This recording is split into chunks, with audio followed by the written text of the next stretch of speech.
Wall painting করার আগে দেওয়ালটা মেজে নেওয়া দরকার ছিল, তারপর পুট্টিটা কিন্তু নিজেরাই করে নিয়েছিলাম।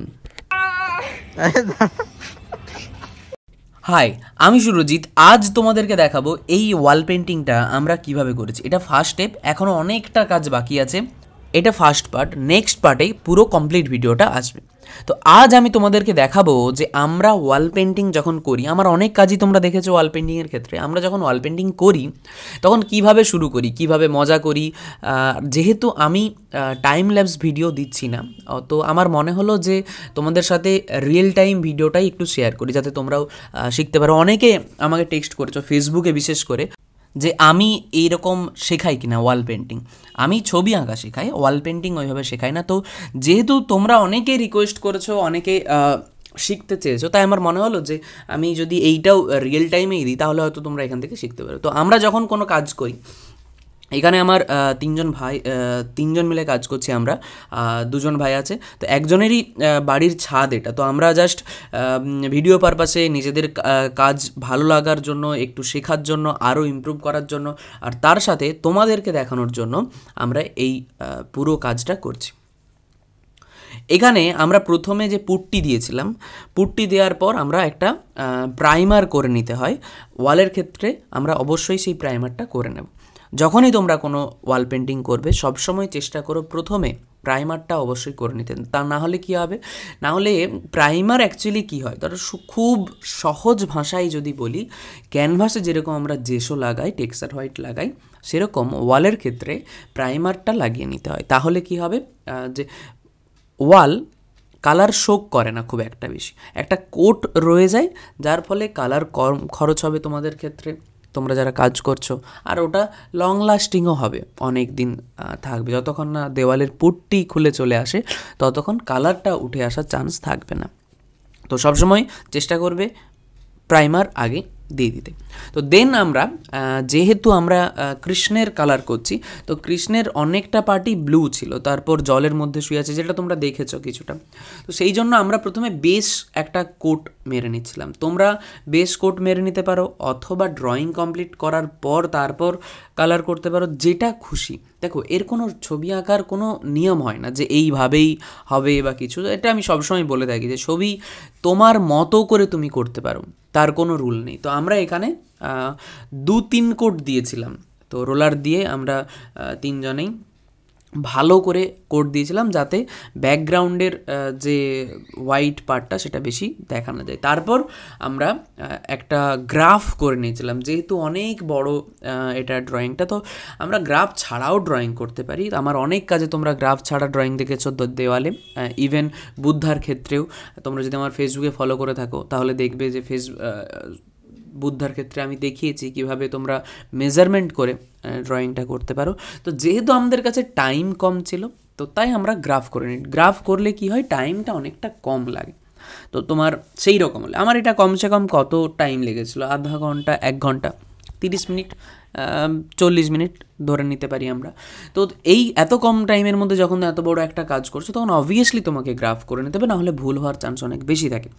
তো গ্রাফ করে নিয়েছিলাম, গ্রাফ করে আমরা ড্রয়িংটা শুরু করছিলাম। ড্রয়িংয়ের মধ্যেও তোমরা যদি দেখো ভালো করে, তো আমি জাস্ট ছোটো ছোটো ছোটো ছোটো লাইন টানছি, একদম সেইভাবে ডিটেলসে ঢুকছি না, জাস্ট তার সাথে সাথে কোথায় কোথায় চোখ বা নাক, ভ্যালুটা কোথায় অ্যাড হতে পারে সেইগুলো টেনে নিচ্ছি। এখানে আমার ওদের দুজনকে বলেছিলাম যে সাপের যে পোর্শনগুলো আছে সেগুলো ওদেরকে ড্রয়িং করতে হলো। ডান দিকে একটু গ্রাফে ভুল করে ফেলেছিল, বাট তারপর আবার ওটা আমরা ম্যানেজ করে নিয়েছিলাম, কোনো প্রবলেম হয়নি। তো যখনই কোনো কাজ আমাদেরকে করতে হবে, গ্রাফ যখন করি না আমরা, আমি তোমাদেরকে অনেকে বলেছো যে আমাদেরকে একটু গ্রাফ শেখাও, গ্রাফ কিভাবে করতে হয়। তো গ্রাফ খুব সহজ, তোমরা যে কোনো ইউটিউব ভিডিও দেখলে পেয়ে যাবে, জানতে পেরে যাবে, বুঝতে পেরে যাবে। তবে হ্যাঁ, হয়তো হিন্দিতে হতে পারে অথবা ইংলিশে হতে পারে, বাংলায় আমি জানি না সেইভাবে আছে কি না, আমার আইডিয়া নেই। তবে গ্রাফের অনেক ভিডিও তোমরা পাবে। তবুও যদি বুঝতে না পারো আমাকে অবশ্যই কমেন্ট করো, আমি গ্রাফও তোমাদেরকে না হয় একদিন বুঝিয়ে দেব। তো এইখানে দেখো, আমরা সবাই, শুধু আমি না, আমরা তিনজনই আস্তে আস্তে কাজ করছি। যদিও প্রথমের কিছুদিন আমরা রাত্রের দিকে কাজ করেছিলাম, ওই সন্ধে থেকে 7টা 8টা 9টা এই রকম টাইম পর্যন্ত, কখনো 10টাও বেজে গেছিলো, এরকম টাইম পর্যন্ত কাজ করেছিলাম। তারপর আবার কখনো দুপুরেও কাজ করেছি, এরকম মানে মিশিয়ে, ওরকম কোনো একটানাভাবে যে কাজ করতে হবে সেরকম একটানাভাবে কাজ করিনি। আর তোমরাও একটা জিনিস সবসময় মাথায় রেখো যে অ্যাটলিস্ট 2 ঘন্টা, 1 ঘন্টা, 2 ঘন্টা এই রকমের একটা কাজ করার টাইমের পরে তোমরা একটু 10 মিনিট বা আধ ঘন্টা ব্রেক নিও। একটানা 3-4 ঘন্টা বসে যাও। তখন কি হয়, একটানা যদি 3-4 ঘন্টা আমরা বসে থাকি, আমাদের চোখ আর বড় ব্লক দেখতে পায় না, তখন ডিটেলসে ঢুকে যায়। তো আমরা যখন ড্রয়িং করছি তখন সবসময় আমাদেরকে বড় ব্লক দেখতে হবে। আমরা প্রথমেই চোখ, নাক, মুখ, যখন আমরা অ্যাকচুয়ালি আমি এই গ্রাফের ক্ষেত্রে বলছি না, গ্রাফের ক্ষেত্রে আর কি, গ্রাফের ক্ষেত্রে তুমি যেখানে খুশি ড্রয়িং করবে, তোমার শুধু গ্রাফটা যদি ঠিক থাকে, তোমার প্লেসমেন্ট যদি ঠিক হয়, ড্রয়িং হয়ে যাবে। কিন্তু নর্মালি যখন আমরা কাজ করি খাতায় বা ক্যানভাসে, তখনের জন্য বলছি। তো সবসময় চেষ্টা করো অ্যাটলিস্ট 2 ঘন্টা পরে আধ ঘন্টার একটা ব্রেক নিতে, তারপর কাজ করো। কাজ 8 ঘন্টা 10 ঘন্টা যতক্ষণ খুশি তুমি করতে পারো, কিন্তু মাঝে মাঝে 10 মিনিট আধ ঘন্টার একটা ব্রেক নিয়ে। এখানে যখন আমি কাজ করছি তখন আমি ভ্যালুটা জাস্ট অ্যাড করছি, আমি আর এক্সট্রা কিচ্ছু করছি না, কোনো রকম কোনো কালার কিছু দিচ্ছি না। আমি চেষ্টা করছি প্রথমেই ভ্যালুটা ধরে নিতে। দেখো এখানে নাকের কাছে, চোখের কাছে, ঠোঁটের কাছে একটা আলাদা ভ্যালু আছে, শ্যাডো পার্ট পড়ে আছে, লাইট পার্ট পড়েছে, সেইটুকু নিয়েই আমি জাস্ট তোমাদেরকে দেখাচ্ছি। দেখো এখানে এবার তাড়াতাড়ি করে আমি খুব ফাস্ট একটা পাতলা টোন নিয়ে, খুব ডার্ক টোন না, ডার্ক টোন হলে শ্যাডো পার্টের মধ্যে অ্যাকচুয়ালি আমরা পুরো ডার্ক তো দেখি না, তার মধ্যে রিফ্লেকশন থাকে, বিভিন্ন কালারের ভ্যালু থাকে, তো সেইগুলো থাকে, তখন আমাদেরকে ভালো করে অবজার্ভ করতে হয়। তো সেই জন্য আমি জাস্ট একটা পাতলা টোন নিয়ে, যেই কালারটা আমি ওখানে দিচ্ছি ডার্কের পোর্শনে, তার একটা পাতলা টোন নিয়ে আমি ওখানে অ্যাপ্লাই করছি, যাতে আমি ফিল করতে পারি যে এই ব্লুটা হলে ডার্কটা কোথায় থাকতে পারে বা কতটা ডার্ক হতে পারে এটা। তো তারপর যখন আমরা আবার কালার চাপাবো, তখন ব্লু চাপাবো ডার্ক পোর্শনে, কিন্তু ডার্ক ব্লু, লাইট পোর্শনে লাইট ব্লু। দেখো শ্যাডো কখনো ব্ল্যাক হয় না।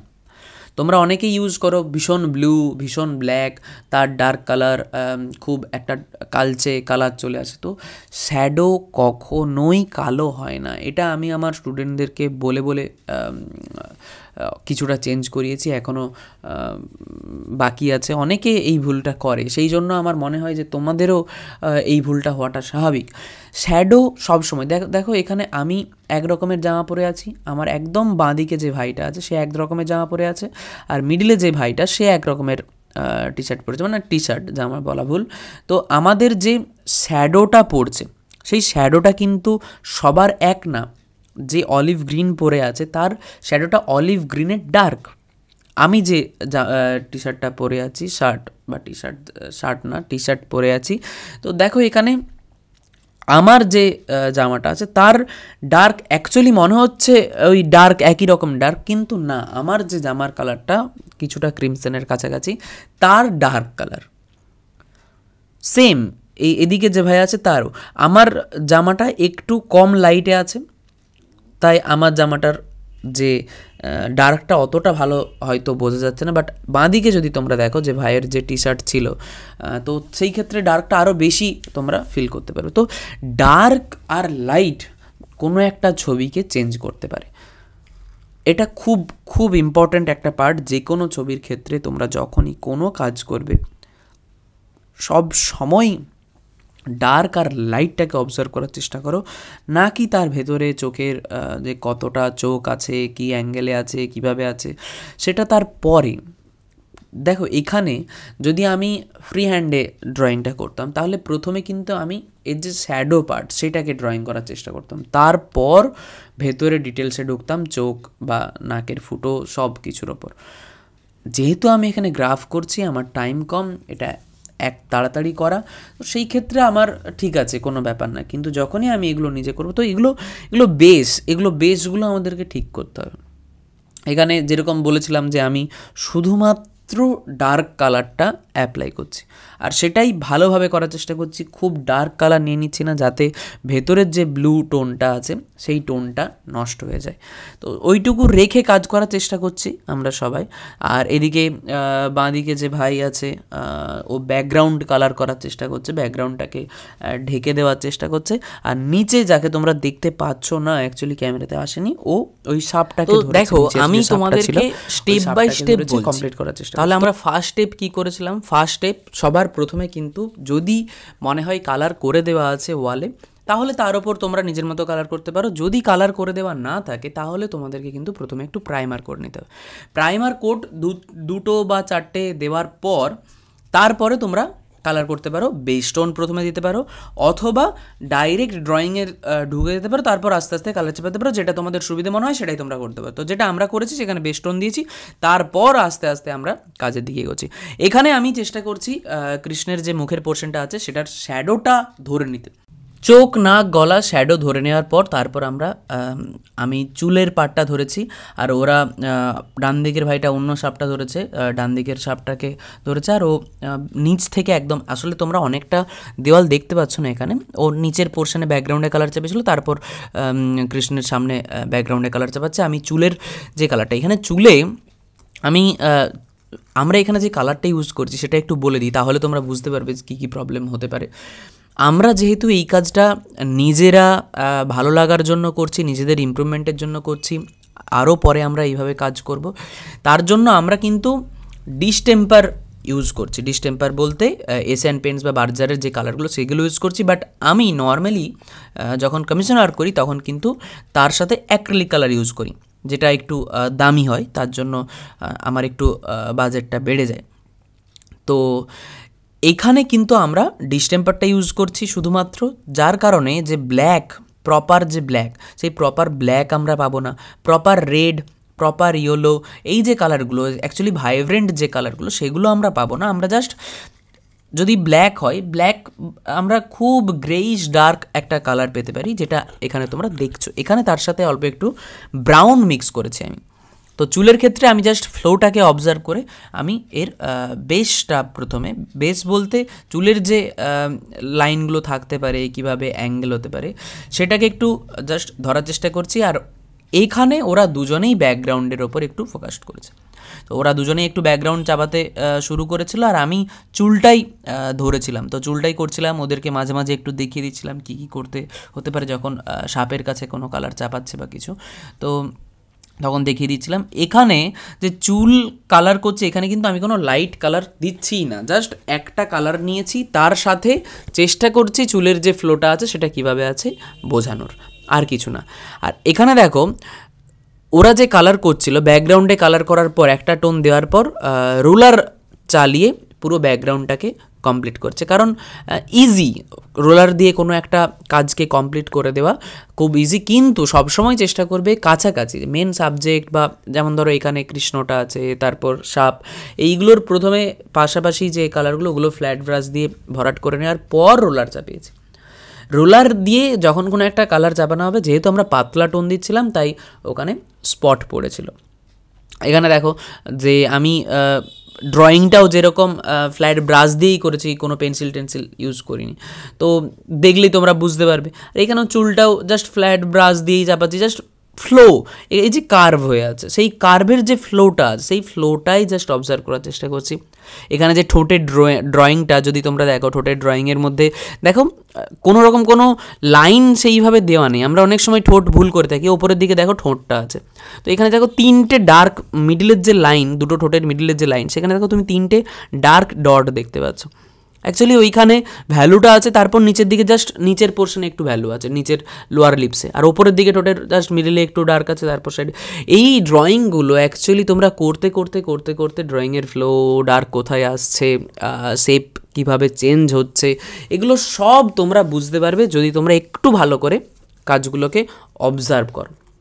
যে কোনো কাজ করার সময় যখনই তোমরা কোনো না কোনো কাজ করো, বাড়িতে করো, কোথাও কমিশন ওয়ার্কের ক্ষেত্রে করো, সেটা ওয়াল পেন্টিং হোক, সেটা ক্যানভাস হোক, সবসময় চেষ্টা করবে একটু ভালো করে অবজার্ভ করতে, যাই করো না কেন। যদি ভ্যালু কোনো অ্যাড করো, যেমন দেখো এখানে আমি ডার্ক ভ্যালুটা অ্যাড করছি। প্রথমে আমি কি করেছিলাম, প্রথমে আমি ডার্ক যে কালারটা, সেই কালারটা ব্রাউনিশ একটা কালার, সেই কালারটা দিয়েছিলাম যাতে আমরা মোটামুটি বুঝতে পারি যে ডার্ক কোথায় আছে, লাইট কোথায় আছে। এটা আমরা পরের দিন কাজ করছি। তো এখানে দেখো আমি ব্লু চাপাচ্ছি, ডার্ক ব্লু, কিন্তু তার উপরে ব্লু আছেই, একটা কালার তো আছে, আমরা স্কিন টোনের ক্ষেত্রে একটা বেস তো একটা চাপিয়েই রেখেছিলাম, তার থেকে ডার্ক ব্লু চাপাচ্ছি যাতে ডার্ক টোনটা ফিল করা যায়। এটাই অবজার্ভ করা যে আমরা কালারের ভ্যালুটা কতটা রাখতে পারি, কিভাবে অ্যাপ্লাই করতে পারি, তাহলে কিন্তু ইজিলি তুমি তোমার কাজটা বাকিদের থেকে ইমপ্রুভ করতে পারবে। আমরা সবাই চাই নিজেদের কাজকে ইমপ্রুভ করতে, তো চেষ্টা করো নিজের কাজ আগের কাজটার থেকে যেন একটু ইমপ্রুভ। একটা জিনিস আমরা অনেকে মনে করি যে ভালো পেজ, ভালো কালার, খুব দামি পেন্সিল ছাড়া ভালো ছবি হয় না। এটা কিছুটা ঠিক, কিন্তু তুমি যদি বিগিনার্স হও, তুমি যদি শুরু করো কাজ করা শিখতে শুরু করো, তাহলে কিন্তু এগুলো ম্যাটার করে না। নর্মাল জেরক্স পেপারেও তুমি ব্লক শিখতে পারো, ড্রয়িং শিখতে পারো, আর যে কোনো নর্মাল একটা কার্টিজ পেপার বা ওয়াটার কালার পেপারেই তুমি ওয়াটার কালার চাপাতে পারো। তারপর যখন আস্তে আস্তে তোমার কাজ ইমপ্রুভ করবে, কাজ আস্তে আস্তে তুমি বুঝতে পারবে, কালারের ভ্যালু বুঝতে পারবে, টোন বুঝতে পারবে, সব কিছু বুঝতে পারবে, বা ড্রয়িং তোমার যখন আরও ইমপ্রুভ হতে শুরু করবে, তখন তুমি ইনভেস্ট করতে পারো। এখানে যেরকম দেখো আমরা পুরোটাই ডিস্টেম্পার ইউজ করছি, জাস্ট একটা ডিস্টেম্পারে যে অ্যাকচুয়ালি সাদা কালার হয়তো ডিস্টেম্পারটা, ওর সাথে আমরা স্টেনার কিনে নিয়েছি 150-200 টাকার এক একটা কালারের স্টেনার। তো তারপর সেই কালারটা আমরা মিক্স করে করে কাজ করব, আর পুরো কাজটাই এইভাবেই করছি। শেষে যদি কোথাও মনে হয় যে ছবিটা আর একটু ভালো হতে পারে, যদি আমরা অল্প একটু ধরো কালোর ক্ষেত্রে, যেমন চুল কালোর ক্ষেত্রে যদি একটু মনে হয় ডার্ক কালার অ্যালাউ করতে পারি আমরা সেটাকে, তো সেখানে আমরা অ্যাপ্লাই করতে পারি, তো সেটা পরে। বাট এখানে দেখো পুরো কাজটাই যাই দেখবে তাই কিন্তু শুধুমাত্র ডিস্টেম্পার ইউজ করা আছে। এটা পার্ট 1, পার্ট 2 যখন আসবে তোমরা ফাইনাল কাজটা দেখলে আরও ভালো করে বুঝতে পারবে যে শুধুমাত্র কম বাজেটেও একটা কাজ করে নেওয়া যায় যদি তুমি স্কিলফুল হও, যদি তুমি সেই ভ্যালুটা বুঝতে পারো। এখানে হ্যাঁ, এটাতে আমাদের টাইমটা অনেক বেশি লাগছে। আমরা যদি কালার দিয়ে করতাম, অ্যাক্রিলিক কালার দিয়ে, তাহলে টাইম বেশি লাগতো না, বাট খরচটা অনেকটা হয়। তো সব কিছু ডিপেন্ড করছে তোমার উপর। এখানে এই ভাইকে ছোট সাপটা করতে দিয়েছিলাম, ফোন দেখে সাপের ডিটেলস অ্যাড করছে, আর তার সাথে ওইদিকে আরেক ভাইও কাজ করছে, সেও সাপের ডিটেলস অ্যাড করছে। তো দেখো, যদি তুমি এগোতে চাও, যদি তুমি ইমপ্রুভ করতে চাও, তাহলে তোমাকে প্রচুর পরিশ্রম করতে হবে, কিছু জনের থেকে শিখতে হবে, শেখাটা খুব ইম্পর্ট্যান্ট। ইভেন আমিও এখনও রোজ শিখতে চাইছি, বিভিন্ন রকমের সোর্স থেকে শিখছি, বই পড়ছি। তো শেখাটা কখনো থামিও না, যদি তুমি কখনো শেখা থামিয়ে দাও তাহলে তুমি সেখানে আটকে যাবে। কৃষ্ণের তিলক, আইব্রো, এইগুলো আমি রিলের যে ভিডিও রেকর্ড করার সময় আমি একটু এগুলোকে করে ফেলেছিলাম।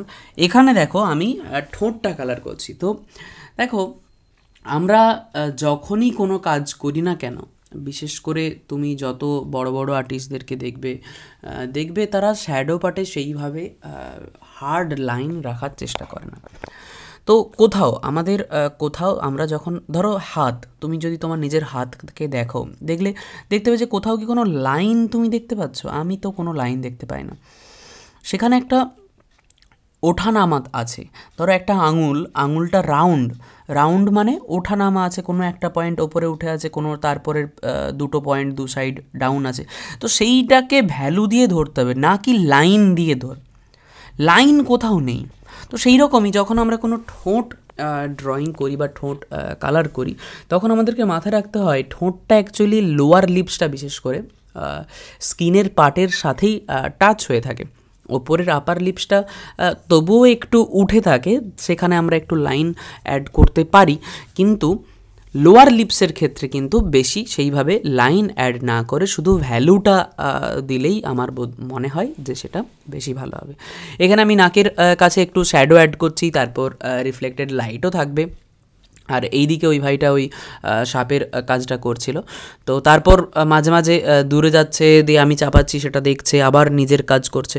তো এইভাবেই কাজ করতে হয়।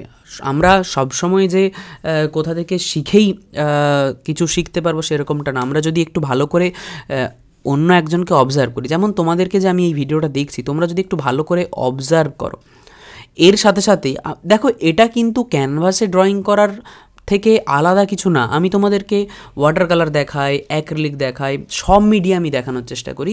অয়েল এখনও দেখাইনি, বিভিন্ন মিডিয়াম আছে, সফট প্যাস্টেল আছে, সেটা এখনও দেখাইনি। তো সেগুলোও আস্তে আস্তে তোমাদেরকে দেখাবো। বাট অ্যাকচুয়ালি তোমরা যখন কোনো কাজ করো তখন এটা মাথায় রাখো, ওয়াল পেন্টিংয়ের ক্ষেত্রে আমি ওয়াল পেন্টিং করছি না, আমি শুধু একটা ছবি আঁকছি, সেটা দেওয়ালে হোক, সেটা ক্যানভাসে হোক, যেখানে খুশি হোক। তো সেটা দেখেও অনেক কিছু শেখা যায়। আর তার জন্যই আমি তোমাদেরকে রিয়েল টাইম ভিডিওগুলো দিই, যাতে তোমরা আমার ভিডিওগুলো দেখে ইমপ্রুভ করতে পারো। আর আমি জানি তোমরা সেটা করছো, সেই জন্যই তোমরা এত ভালোভাবে, এত পেশেন্স নিয়ে সব ভিডিওগুলো দেখো। তো এটাই মানে, আমাদের যদি কাজ শেখার হয় না, আমরা যে কোনোভাবে শিখে নিতে পারি। দরকার সবসময় পড়ে না যে একটা দেখো টিচারের গুরুত্ব তো থাকে, টিচারের জায়গায়। বাট আমার যদি সব রকমভাবে প্রবলেম থাকে, সেটা আর্থিক দিক থেকে হোক, সময়ের দিক থেকে হোক, আমি হয়তো অফিসে জব করি, আমি টাইমই পাই না, আমি হয়তো আধ ঘন্টা টাইম পাই ছবি আঁকার জন্য, যদি সেই রকম টাইমও যদি না থাকে আমার, তো আমি যদি একটু ভালোভাবে কাউকে ফলো করি, যে জানে বোঝে, সে তোমাকে ঠিক গাইড করছে, তুমি বুঝতে পারছো, যদি সেই রকম কাউকে ফলো করি না, আমার মনে হয় তোমরা যে কেউ ছবি আঁকতে পারবে ইজিলি। তো এটা আমার মনে হয়। এবার এখানে দেখো নিচের দিকে ঠোঁটের পোর্শনটা যেরকম বলেছিলাম আমি, তো সেই রকমভাবেই আমি অ্যাপ্লাই করব। যদিও এখনও কাজটা কমপ্লিট না, তো কাজ কমপ্লিট হলে তোমরা দেখতে পাবে যে কতটা চেঞ্জ হয় কাজে। আর এখানে আমি অল্প একটু সাদা মিক্স করেছি ব্লুয়ের সাথে লাইট পার্টের জন্য, সেখানেও কালার চাপিয়েছি। আবার নিচের দিকে গলার পোর্শনে একটু রেডের যে রিফ্লেকশন ছিল, যেহেতু এটা একটা ছবি দেখে করছি, মনে হয় এটা এআই জেনারেটেড ছবি, তো সেই জন্য সেই রকমভাবে আছে ছবিটা। তো আমাদের ভালো লাগলো ছবিটা দেখে করতে। তো বেশ এগোচ্ছে কাজটা, খুব ভালো দিকে এগোচ্ছে, আর আমি ফিল করছি কাজটা খুব ভালো হতে চলেছে। তোমরা আমাকে জানিও কাজটা কেমন হতে চলেছে। আশা করছি তোমাদের সবারই খুব ভালো লাগবে। এবার তোমাদের আগের ভিডিওতে, যদিও তোমরা অনেকেই অনেক রকম কমেন্ট করো, অনেক সাজেশন দাও, ভালো ভালো কথা বলো, তো তবুও কিছু কিছু প্রশ্ন থাকে যেগুলো আমি নিয়ে থাকি, তোমরা জানো। তো সেই প্রশ্ন আর উত্তর চলো শুরু করি। তোমাদের আগের যে লং ভিডিওটা, আউটডোরের ওয়াটার কালারের ভিডিওটা আমি পোস্ট করেছিলাম, সেটা থেকে একজন কমেন্ট করছে যে দাদা আমি অয়েল পেন্টিং শিখতে চাই, তাহলে কি করব? কি করবে? অয়েল পেন্টিং নিয়ে নাও একটা, তার সাথে লিনসিড অয়েল, তারপিন তেল, সব কিছু নিয়ে বসে যাও অয়েল পেন্টিং করতে, কোনো অসুবিধা নেই। দেখো প্রপার শিখতে হলে তো তোমাকে প্রসেসের দিকে এগোতে হবে। নাইস পেন্টিং, মোর পেন্টিং, শেয়ার মি। ওকে, একদম শেয়ার করতে আমি তো আছি তোমাদেরকে সব শেখানোর জন্য, শেয়ার করার জন্য, সব কিছুর জন্য। দাদা অয়েল আর সফট প্যাস্টেল কালার করার সময় গ্রে কালারের কি পেজ ইউজ করব? হ্যাঁ, গ্রে কালার বা একটু ডাউন কালার যেটা হয়, সেটা ডার্ক ব্রাউন হতে পারে, ডার্ক গ্রে হতে পারে, সেই কালারগুলো ইউজ করলে ভালো হয়। আর অয়েলের ক্ষেত্রে অয়েল শিট পাওয়া যায়, যদি তুমি পেপার ইউজ করতে চাও তাহলে অয়েল শিট পাওয়া যায়। তো অবশ্যই অয়েল শিট ইউজ করো যদি কম বাজেটের মধ্যে চাও, ক্যানভাস ইউজ করতে না চাও। আচ্ছা, তোমার একটা ভিডিও 10টা ভিডিওর সমান helpful, thank you so much. আর আমি সেটাই চেষ্টা করি যে তোমাদেরকে এই ইনফরমেশনগুলো দেওয়ার চেষ্টা করি, যাতে তোমরাও লাইফে ইমপ্রুভ করতে পারো আমার সাথে সাথে। আমিও চেষ্টা করছি রোজ কিছু শেখার, সাথে তোমাদেরকে শেখানোর। একজন বললো নিউ সাবস্ক্রাইবার, থ্যাংক ইউ, অসংখ্য ধন্যবাদ দাদা। এইভাবেই ওয়াটার কালারের ভিডিও দিতে থাকো, আগের থেকে অনেক ওয়াটার কালারের ভয় কেটে গেছে, বেশ ভালো লাগছে, থ্যাংক ইউ সো মাচ। খুবই ভালো লাগে যখন তোমাদের এই রকমের কমেন্টগুলো আমি পড়ি। আমি সবার কমেন্টই পড়ি। তো আমি কি চাই? কিচ্ছু চাইনি তোমাদের থেকে চেয়েছি তোমরা শুধু আমাকে একটু দেখো, একটু সাপোর্ট করো। যদি ভালো লাগে, যদি ইমপ্রুভ হয়, অবশ্যই সেটা কমেন্টে জানাও, আর অবশ্যই লাইক করে জানিও। তাহলে বুঝতে পারবো না যে আমার এই ভিডিওটা আমি এতটা এফোর্ট দিচ্ছি সব কিছু দিয়ে এডিটিং করার পর, যে কটা মানুষের ইমপ্রুভ হচ্ছে, তার ভালো লাগছে, তাহলে আমি সেটা বুঝতে পারবো। আর আশা করছি আমি তোমাদেরকে সেই জায়গাটা করে দিচ্ছি, যাতে তোমরা ইমপ্রুভ করতে পারো, বাড়িতে কাজ করতে পারো, কারোর কাছ থেকে না শিখে কাজ করতে পারো সেই জায়গাটা আমি তৈরি করে দেবো। যদি তোমরা আমাকে ফলো করো, যদি সাবস্ক্রাইব করে রাখো, তাহলে আমি শিওর তোমরা একটা টাইম পর, সেটা 2 মাস 3 মাস 5 মাস 6 মাস 1 বছর, যার যেরকম ক্যাপাসিটি সেই টাইমের পর তোমরা নিজেরাই কারোর কাছে না শিখে বাড়িতে বসেই তোমরা ড্রয়িং করতে পারবে। আর আমি সেই জায়গাটাই তোমাদেরকে তৈরি করে দেবো। এটা ফার্স্ট পার্ট। সেকেন্ড পার্টে কমপ্লিট ভিডিও আসবে। কমপ্লিট হয়ে গেলে আশা করছি তোমাদের এটা খুব ভালো লাগবে। তো তার জন্য তোমাকে কি করতে হবে, আমার চ্যানেলে জুড়ে থাকতে হবে। আর যদি অবশ্যই লাইক করে দিয়ে থাকো, এতক্ষণে আশা করছি তোমরা লাইক করেই দিয়েছো, তাহলে যদি চ্যানেলে নতুন হও তাহলে অবশ্যই সাবস্ক্রাইবও করে যেও। দেখা হচ্ছে পরের ভিডিওতে। ভালো থেকো, সুস্থ থেকো। আর কিছু র ক্লিপ আমি অ্যাড করছি যাতে তোমরা আমাদের সেই টাইমের মজাটার ফিল নিতে পারো। তো চলো কিছু মজার ভিডিও, কিছু সেই টাইমের রিয়েল ভিডিও দেখে নাও। হয়ে গেছে।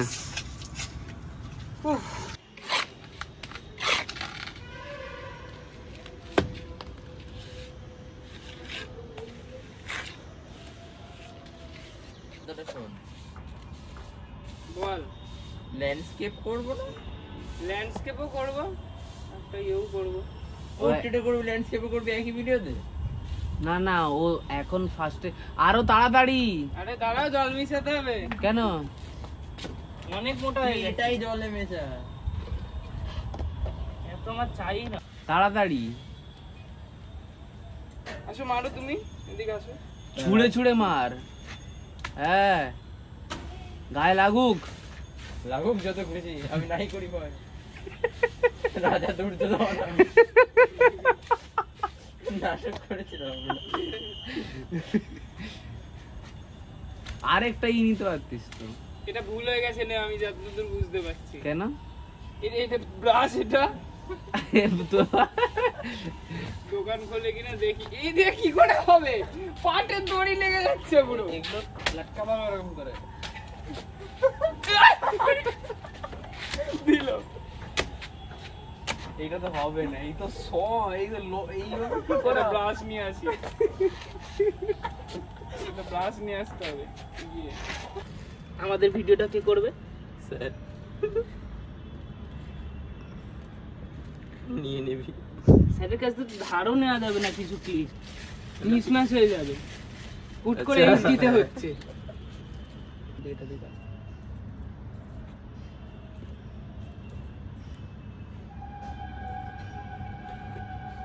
হাত রাখতে পারে না সোজা করে, উল্টা জড়ো কর। মূর্খ। এবার এটাকে ওই খুন্তি দিয়ে ভালো করে নাড়া। আমি ততক্ষণে কাঁচাই একদম পিছাই করে ফেল। ওটা হয়ে যাবে অটোমেটিক। রোদে এইরকম ভাবে বিছানার চাদর দিয়ে রোদ আটকানো হচ্ছে এইদিকে, আর এইদিকে ফোনের গরম লাগছে, তার জন্য এইভাবে স্ট্যান্ড করে ফোনের গরম কাটানো হচ্ছে। সেই অ্যাক্টরদের মাথায় ছাতা ধরে না শুটিং এর পরে।